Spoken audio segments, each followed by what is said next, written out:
So, in celebration of International Human Rights Day, which is tomorrow, I was asked by Elisa to share what I've learned this year and some of the things that we've just discussed over and over again, day after day. So, this semester I've learned more about immigration policy than any person could absorb in years of watching cable news or reading the New York Times.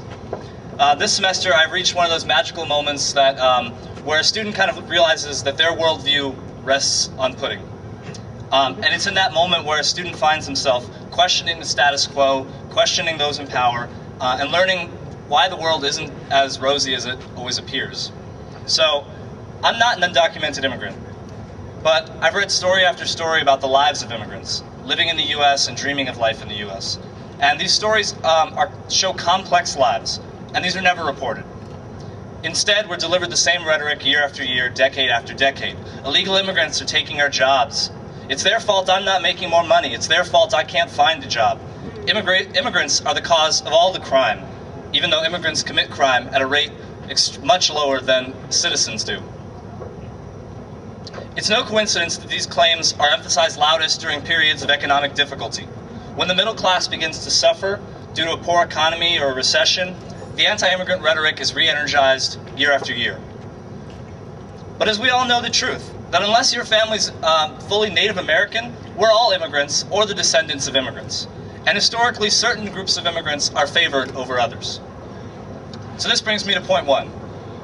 People are not born illegal. It is our laws that make them illegal. Yeah. During the 1960s, new immigration laws redefined U.S. relations with Mexico. Prior to 1968, there was no cap on Mexican immigration to the U.S.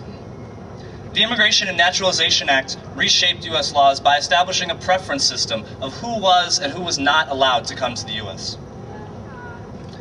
These immigration laws were designed by country or by region, and these limited the amount of Latino immigrants allowed to enter the U.S.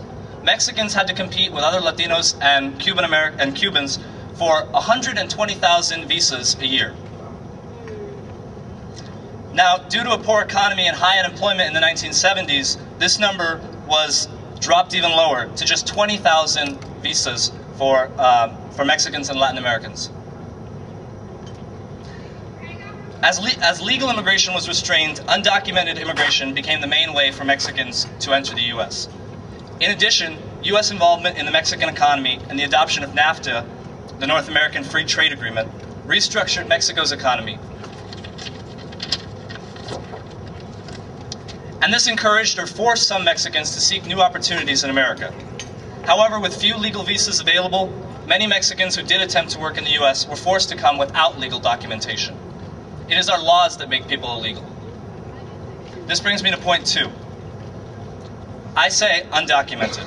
Stop using the phrase illegal immigrant or illegal alien. Yeah. It is dehumanizing and degrading. Immigrants, especially Latinos, are regarded as criminals, as aliens, as welfare queens, as breeders, and as terrorists. This language is offensive and dehumanizing. This language does not address the complex lives that immigrants lead. It leads us into an us versus them mentality, into the good versus bad, the Rebel Alliance versus the Empire, Team Edward versus Team Jacob. In American society, it's easy to criminalize Mexican and Latino immigrants. It is the historical practice of America. It is our history. We allow our media and our politicians to form the discussion on immigration. And they form the discussion as an apocalyptic battle for the souls of America and the protections of our liberty, our safety, and our families. Now, doesn't that sound just a little bit hyperbolic? When we as individuals follow politicians and pundits and let them refer to immigrants as illegal, we perpetuate the hate and the misinformation.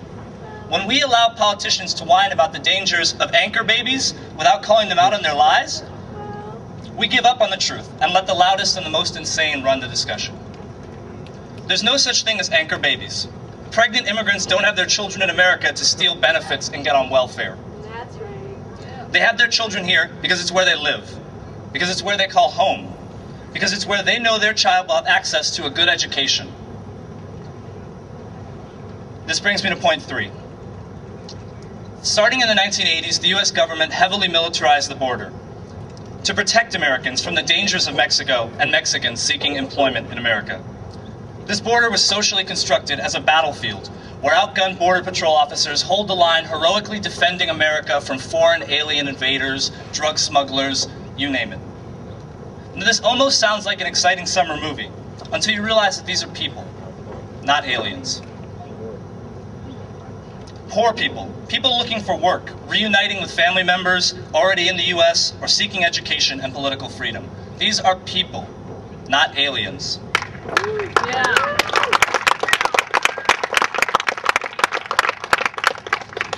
The constant threat of illegal immigration, coupled with anti-immigrant xenophobia, creates and reproduces this racist imagery about undocumented immigrants.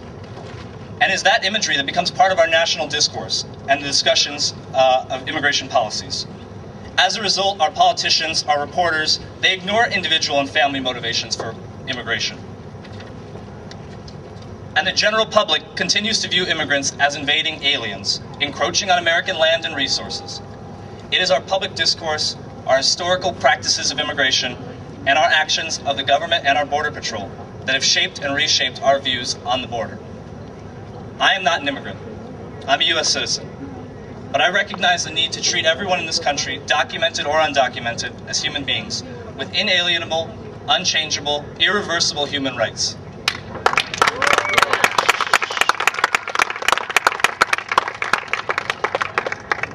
I do not speak Spanish, but I know the value of bilingual education. Who doesn't want to learn another language? I'm not a gay man, but I recognize the need to treat our gay, lesbian, and transgender brothers and sisters as human beings and as friends. Because they are our friends, our neighbors, and our family. We cannot continue to isolate and marginalize people simply because they are not legally recognized. We need to recognize them and protect their rights. If an undocumented immigrant has no legal rights and a gay or lesbian citizen doesn't share the same rights as heterosexuals, then the rights we claim to love and protect are, to me, meaningless. What good are our legal protections if they fail to protect the most vulnerable in our society?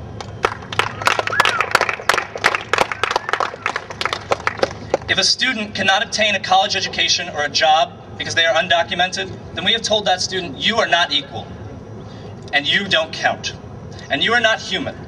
And we marginalize them, and we ostracize them, and we take a committed student and we throw them on the streets. And we tell them, you don't count because you are not legally recognized. In America, it is not simply the haves and the have-nots. It's the haves and the bin-hads. The people who think that illegal immigrants are the cause of all their problems. The people who think that Latinos and ethnic studies are the dangers to safety in our schools and our racial relations. These people have never sat in on a class on ethnic studies. After 16 years of education in Tucson, I recognize the need to protect ethnic studies and protect the rights of the most vulnerable.